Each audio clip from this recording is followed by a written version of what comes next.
Liam Rosenoir, this loss was on you. Last week, we played Burnley.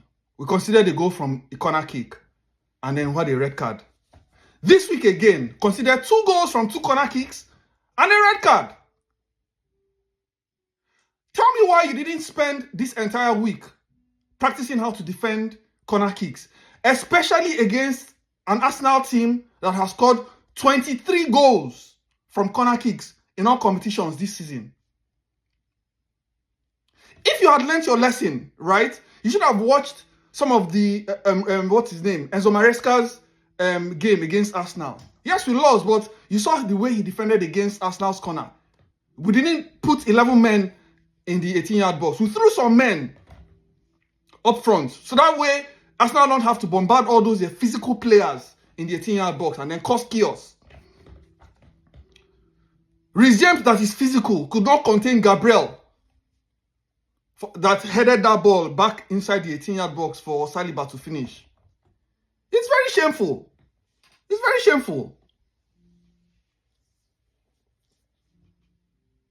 You know, when I was watching that match, I could tell, you know, in the first half that Chelsea's body language was off, right? And 1 minute later, literally, Arsenal get the corner kick and put the ball at the back of the net. Then, I don't understand the tactics Rosenoir told Sanchez to be lobbing up front, lobbing the ball up front to João Pedro that was alone against Gabriel and Saliba. What was he going to do? And then bad play from Sanchez all through, especially in that first half. He couldn't play out from the back. He was nervous. Whatever that was. Look, I'm not even going to lie. I think we need a new goalkeeper. Because he's erratic. He's erratic. Some people say that the referee was biased, you know, for against Arsenal. But I don't think so. Yes, they should have given that goal, that handball from Declan Rice, right? But before then, Chalobah fouled Gyökeres. In my own opinion, I think that was a penalty kick because he didn't get the ball. The first tackle was good, but the second one, that follow up, it was a penalty. So Chelsea were lucky to get away with that. That's my own opinion, right? Then let's talk of Pedro Neto's disaster class. In the first half, he was terrible. It was bad. Then in the second half, Chelsea came out to play. We actually played well. We had the better chances. We were playing. We were in control. Unfortunately, we considered another corner kick. We cannot defend corners, and then they score. Now, Pedro Neto now made the job 2-3 times more difficult for the boys. Got 2 stupid yellow cards. Already, we came into this match without Sanchez. Without what's his name, Cucurella, without Estaval, without Wesley Fofana.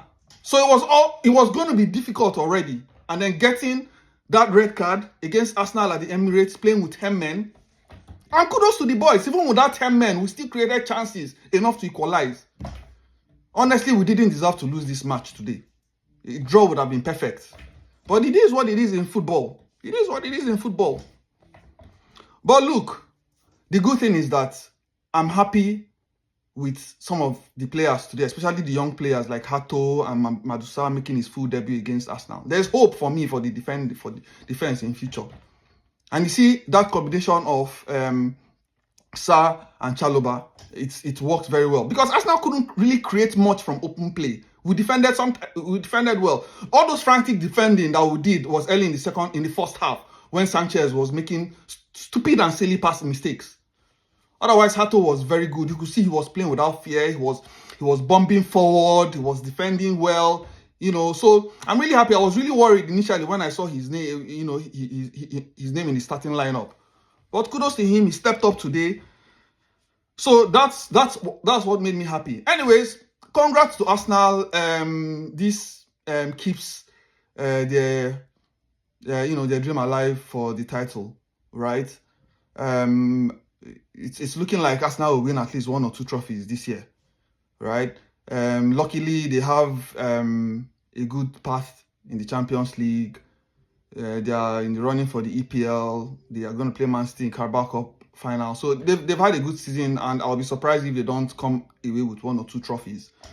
But Chelsea, look, we need to, if we are to have any chance of qualifying for Europe, we need to cut out some of these silly red cards and these mistakes that we make from corner kicks. It's unacceptable. We can't blame it on anybody. We can't blame it on the referee. We can't blame it on Arsenal. We can't blame it on anybody.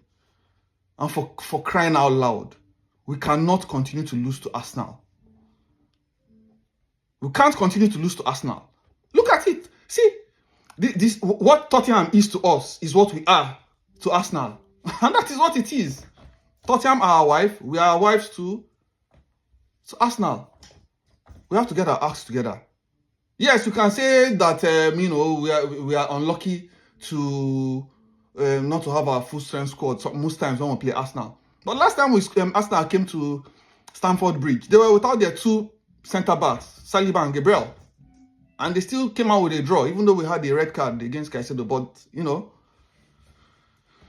So, anyways, it is what it is. It's unfortunate that we couldn't get points, and now it gives us we are is it 3 points or 4 points, 3 points behind Liverpool, and I think 6 points behind Manchester United now. So it's going to be a tough call. So we're going to have to depend on either Aston Villa or Man U or Liverpool to drop points for us to have any chance of qualifying for the